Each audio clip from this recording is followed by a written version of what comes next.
The Celtics effed up. Raptors tied the series.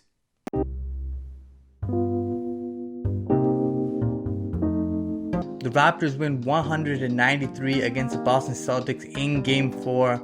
The Raptors leading for most of this game and led by Kyle Lowry, your aggressor, your leader, your defensive scrambler and hustler. He was all over the court, just diving, saving balls, throwing the balls off Tatum, and even though we didn't get that possession, that passion, that energy, and he was drawing charges, and he was hitting the big shots, and he was just out of the gate. He just put his foot down and said, we're attacking the rim.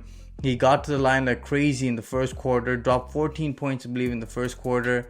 Got to the line 6 or 8 times in that first quarter and was just go, push the pace. And he created great opportunities for everyone tonight. 22 points, 11 rebounds, and 7 assists from Kyle Lowry. Not the greatest shooting game from him, but he did everything else, and that's exactly what you want from your star and your leader. And a couple of things I liked about in this game, Pascal Siakam got it going a little bit in this one, 23 points, 11 rebounds. But what got him success in this game was, instead of just posting Jaylen Brown again and again and again, he's like, maybe I'll try a different method. And instead of just pumping it and throwing a couple hooks over him, he faced him up, and then Jaylen Brown had to give him some space, and then he either took the jumper or he got enough space that he had a nice driving lane from in close. All he needed is a couple dribbles or even one dribble with his length, and he was successful. He got Jaylen Brown in some foul trouble, and then Jaylen Brown couldn't play as close and physical defense as he wanted, and Pascal Siakam took advantage of that and kept on scoring. 14 points in the second half from Pascal Siakam and 9 points in the first half. He did a great job of spreading his scoring all around, and he came up big. Couple things though, his 3-point shot, just pure brick. 2 of 13 from 3. Definitely needs to hit the gym and start working on that shot, but otherwise he did a great job of scoring the basketball, and defensively he was doing a good job on switches and fighting through screens. So Pascal Siakam, good bounce back game for him. Marc Gasol fouled out. He did a great job of running the offense through him in the mid post, and he got a nice couple pick and rolls going. But Serge Ibaka off the bench was extremely great. Didn't miss a 3, and just absolutely a beast on the offensive glass and an offensive force tonight.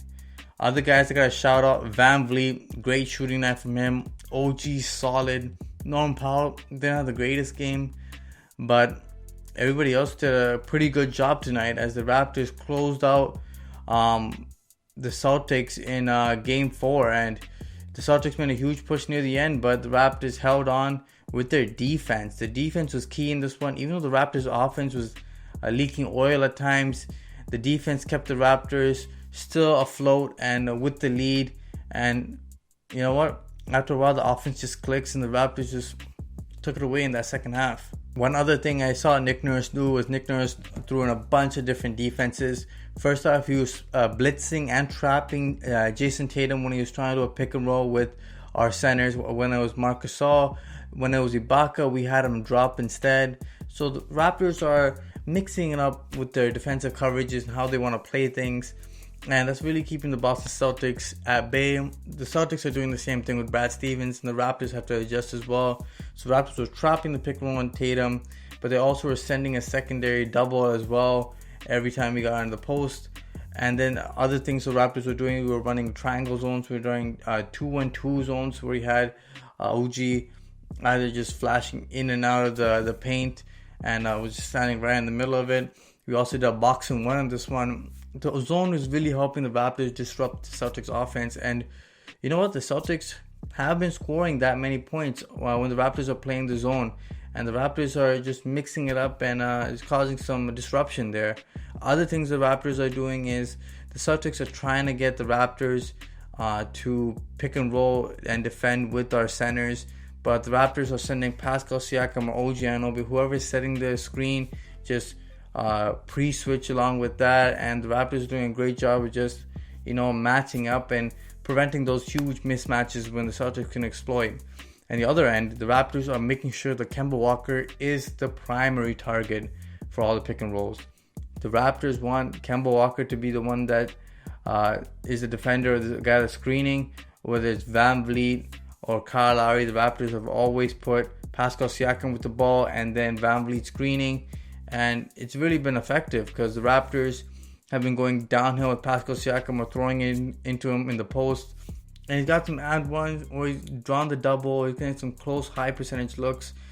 Kyle Lowry's also abused Kemba Walker when he's defending him out of the gate. The Raptors got that and one from Kyle Lowry after Kemba Walker just allows the blow by. So the Raptors are looking to exploit that as well, and it's a chess game between both coaches as both coaches try to exploit whatever matchups that they have. In this game, they subbed out Tice early and put Robert Williams in, and then they got Tice to match up with Ibaka. So they're trying to see whatever works and trying to see if whether Ibaka's guarded better by Tice or Robert Williams, or who's does a better job of Marcus Gasol. It's either or.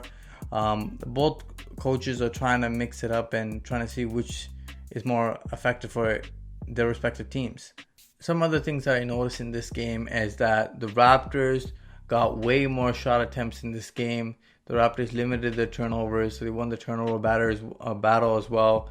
The Raptors did a great job of contesting jump shots. That's something that I seen in this game that you don't really see in the first two games of this series. The Raptors were contesting all the jump shots, making sure not to foul as well, which was a huge problem in the first two games. But that was great. The Raptors contested without fouling. Second, OG was making some great moves, using as his dribble, playmaking as well as he was defending great, as he makes Tatum and Jaylen Brown really work for it. And one thing I gotta point out, yes, the Raptors won this game. Now, there are tons of things to improve on. First off, Jaylen Brown had so many wide open looks. Listen, you're gonna have guys who have cold streaks, you're gonna have guys who have hot streaks. You cannot leave a guy like Jaylen Brown open that many times and expect not to get burned. He came alive near the end of the game where he started knocking down some threes, but the Raptors gotta be careful. Kind of a lot of open threes, especially to one of their better players in Jaylen Brown. But the Raptors escaped without getting burned in this one, as Jaylen Brown was pretty poor from the 3-point line in this one. Because in this one, Jaylen Brown ended off 2 of 11 from 3-point line, and Marcus Smart 1 of 6 as well. So both guys struggled shooting the basketball, even though it was a close game.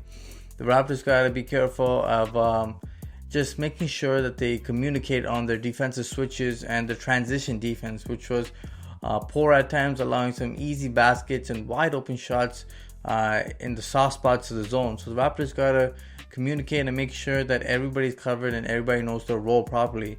One stat that I thought the Raptors really relied on in this one is that the Raptors are 5-0 in Game 4s in the last 2 seasons. And I thought this was definitely a game the Raptors would take. And the Raptors did take it. They tied the series up 2-2. Now, it's not going to be easy in Game 5. Both teams they know pretty much everything that each coach is trying to run. And the Raptors just got to do a better job of defending and scoring the basketball.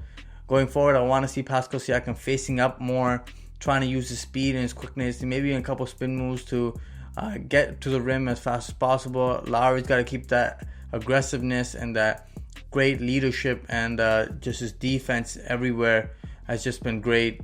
VanVleet, he had some 2 huge back-to-back threes in this game, but his shooting's got to get better. A poor shooting night. He was, I believe, 6 of 19. 5 of those 6 field goals made with threes, which were huge.